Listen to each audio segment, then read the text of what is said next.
I'm not gonna lie to you, ladies, gentlemen, and everybody in between that. I am terrified to cover this. I was reluctant at first to jump feet first into this situation because, like, rap Twitter is ravenous. If I talk poorly about anyone's king, queen, or the like, I'll get murdered with hatchets and hammers and whatnot. But, goddammit, I'm obsessed. Ladies, gentlemen, and everybody in between, welcome on into the video. Today I'm going to be discussing the Kendrick versus Drake beef because I can't stop watching it. Ever since Like That came out with Kendrick dissing Drake on it, I have been watching this wholeheartedly every single day, waiting for new songs to drop. And my God, this has been a meal.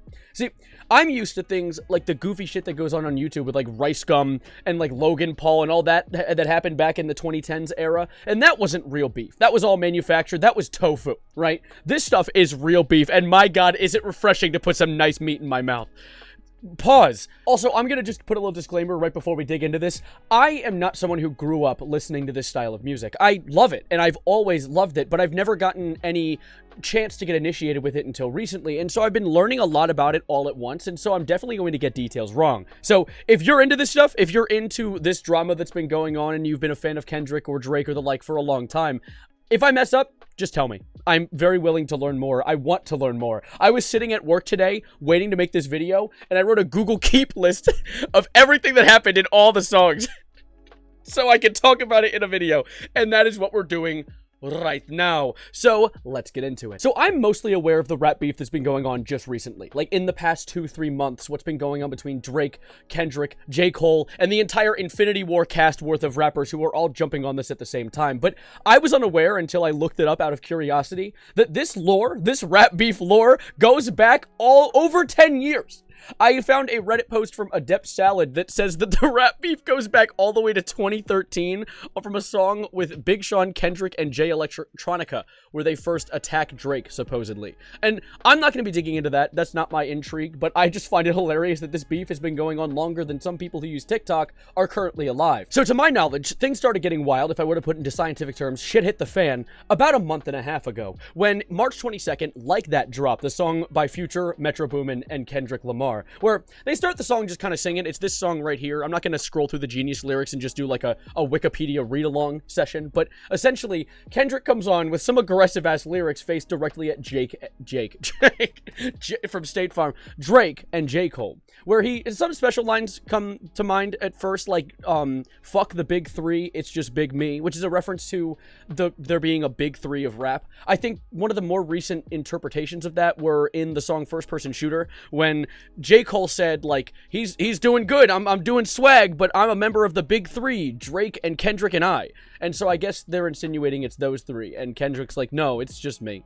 I'm the man. I'm him, if I may. And I think another big memorable line from that song is when Kendrick kind of refers to himself as Prince, because Drake in past songs has said that he's like one level below Michael Jackson. Like he's a big dog, right? And so Kendrick was saying Prince outlived Michael Jackson, and so he's better. He lived longer. His legacy went on longer, which is weird because of context that you'll learn later regarding Drake in these songs, but we'll get into it when it comes around. But of course, moving forward, we had another song drop, and it came from J. Cole as a response to Kendrick's lines in that one song Like That, and this will be an easy cover. I won't even have to cover it because it got deleted. What? J. Cole dropped the song on Kendrick and then felt bad or was terrified of Kendrick, and so he retracted the song and then apologized live on stage. So this already, right off the bat, is letting me know things are going to get really bad, and they do. I hope you'll enjoy. And then alongside J. Cole's drop, another drop came from Future and Metro Boomin yet again, called We Don't Trust You. And I'm not gonna lie, there isn't a lot to cover in this song. I went through the song, and I've also listened to it quite a few times, and it's quite short, and not only is it quite short, but it also just kind of points out that, like, they don't trust Drake, and they think he's a bad person. But of course, next I want to get into Drake's response, because he finally makes a response to all the stray bullets he's been taking so far, and this song is called Push-Ups. And let's break down at first what we're looking at right now. So that cover for the song is, yes indeed, an image of a size 7 shoe, because I don't know if you're all aware of this detail, but Kendrick Lamar, our boy, Mr. Duckworth, he's a very tiny lad. He's, I believe, 5'5" and wears, as the song cover entails, a size 7. So there is even a line in the song where he makes fun of Kendrick by saying, how are you a big stepper if you have a size 7 shoe? Because he has an album called Mr. Morale and the Big Steppers. I thought that was quite humorous, but Essentially, in this song, he attacks literally everyone that's gone after him so far. Future, Metro, Kendrick, and I believe Rick Ross, even though I don't know if he's released a song yet in this timeline. And essentially, the gist of the song is, Future, I gave you your first #1 on the Billboard. Metro, shut up and go play some drums, because he just makes beats, he doesn't rap. Kendrick, you're short. Rick Ross, you're fat and old. That's essentially the summary. There's some more specific lines, like how he tells Kendrick that SZA, the singer, is more deserving of being in the top 3 than Kendrick is. And the other line, which made me shit a brick, was when he responded to the Prince outlived Mike Jack line from Kendrick's Like That lyrics, where he says, "What's a prince to a king? He's a son." I'd leave. I won't lie to y'all. Oh my god. That was a creative line. Because, like, not only is he saying, like, what's a prince to a king, he's a son, like, you're my son, Kendrick, you're a little man, but also that, like, Michael Jackson was the king of pop. So that was a really creative line, and when I was in the car, I made a visceral sound that sounded approximately kind of like, ah! Something like that. Like when Tom and Jerry get into a fight and like a brick lands on one of them. And then there's another song that came out by Rick Ross. I don't know if this came out before or after Drake's push-up song, because I hear different people say different things, but the cover art is Drake, but white. I don't know if that's a guy who looks a little bit like Drake, or if it's Drake with a white filter on. But if it's a guy who just kind of looks like Drake and just happens to be white, I feel bad for him. He's just catching strays. Actually, not really.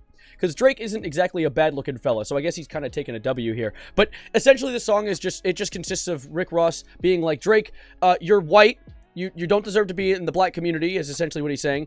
You abuse prescription drugs, and you got a nose job. That is essentially a quick summary of the song. It wasn't that huge. And of course, that was just the appetizer. That was the shit that went on in the beginning. We're now getting into the stuff that actually made me, like, I don't even have words, no words, none of them. Can't even make ones that work. But it all starts when Drake makes a song directly to Kendrick called Tailor-Made Freestyle. And in this song, I will admit, he does some questionable things. Like, use an AI voice of Tupac and Snoop Dogg to diss on Kendrick, because both of those two people are, like, people who Kendrick has outwardly said are kind of inspirations for him, and they use AI voices of them to diss on Kendrick, which is weird. By the way, why'd you use an AI voice of Snoop Dogg?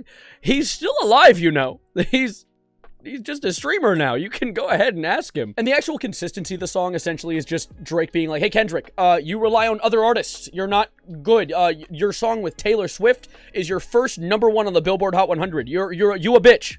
And that was essentially the gist of it. But of course, that was the wick to the fuse that's about to light off like 7 atomic bombs in Drake's basement, because Kendrick makes a response. You see, Kendrick vanished for a little while after Drake made his initial response back at him. He had vanished for 11 days. And after 11 days, he comes back with a song that goes by the name of Euphoria. It is a 6.5 minute long song where he drills into Drake, not Jake. It is so hard to speak the English language. He drills into Drake with a bunch of information, but not the most damning information about him. This is essentially like more of a fun diss, because some of the later stuff he talks about is wild. But he opens it up with a backwards line that plays, and you'll hear it if you listen to the song. It's actually a line from The Wiz, which is an old play from The Wizard of Oz, where the Wizard of Oz, the scam artist, gets caught being a phony and admits to it.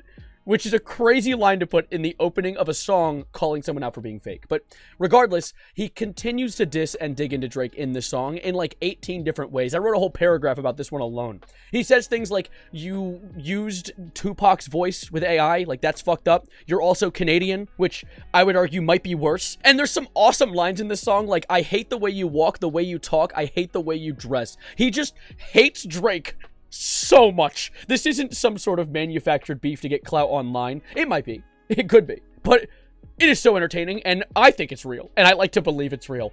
I think Kendrick hates this man with every fiber of his body, and I'm here for it. It's hilarious. Like, in this song, he says that when Drake is standing next to Sexy Red, he sees 2 bad bitches. He called Drake a bad bitch. Drake, I think he likes you. Like, what the fuck?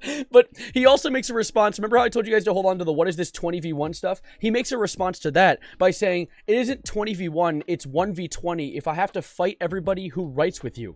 Trying to insinuate that Drake does not write his own songs and has like 20 people write it for him.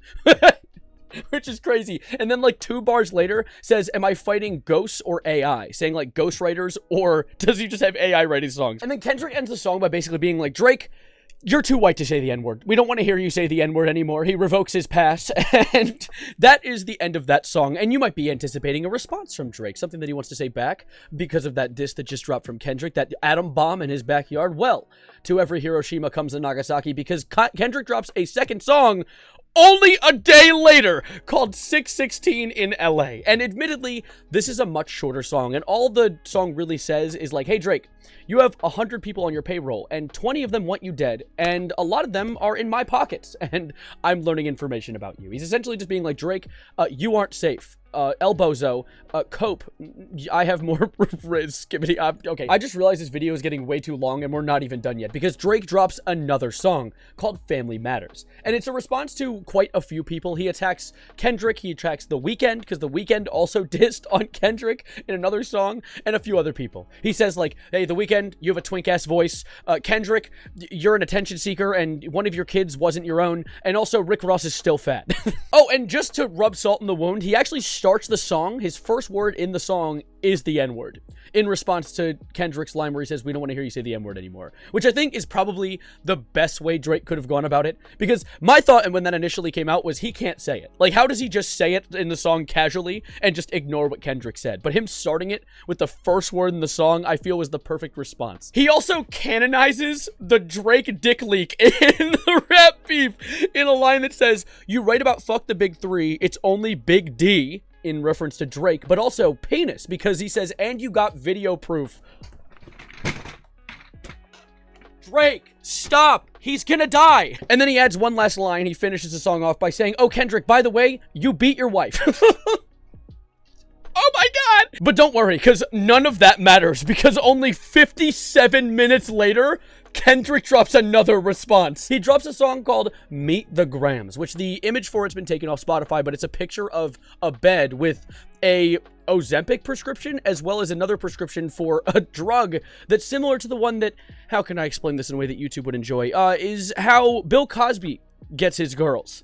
I guess that's a good way to explain it. But in this song, he essentially goes one by one to each of Drake's family members. He starts with Drake's child, saying like, hey, sorry your dad's a deadbeat and abandoned you and never talks to you. Talks to Drake's mom, being like, hey, your son is horrible. He is a woman manipulator, a drug addict. He apparently has some secret children we might not know about, which leads us into the next person he talks to, which is Drake's hidden daughter that no one knew about, which is yet to be confirmed. Drake has come out and been like, that's not real, like, nuh-uh. But he does cover in the song that Drake is a massive liar. In fact, the fourth and final member that he confronts is Drake himself, where he talks like, hey, you need therapy, maybe stop abusing prescription drugs, El Bozo, you're definitely gonna lose this fight.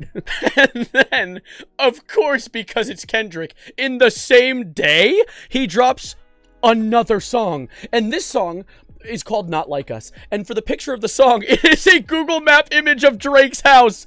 This man just doxed him! He just doxed the man! And not only that, but he also put these little logos all over the house, which are actually what you see when there is a sex predator in your vicinity on maps.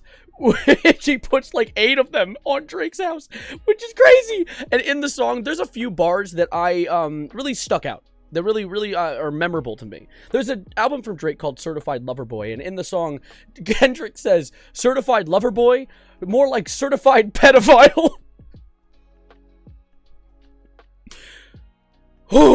And then he also says, you're trying to strike a chord. Maybe it's A minor. Oh my god. And Kendrick spends the rest of the song essentially telling Drake, like, hey, you can't lie forever. People are going to figure out you're a bad person eventually. And in this song, I'm saying it like it's quick, is a 4.5 minute long song. And Meet the Grams was also 6.5 minutes. He has made more content than a Moist Critical video. He's essentially a commentary YouTuber in the form of rap. It's crazy. It's insane. And of course, Drake is probably going to respond eventually, because if he doesn't, that would be wild. But this has sparked so much conversation online. I've even seen conversations in like Japanese about the Kendrick and Drake beef.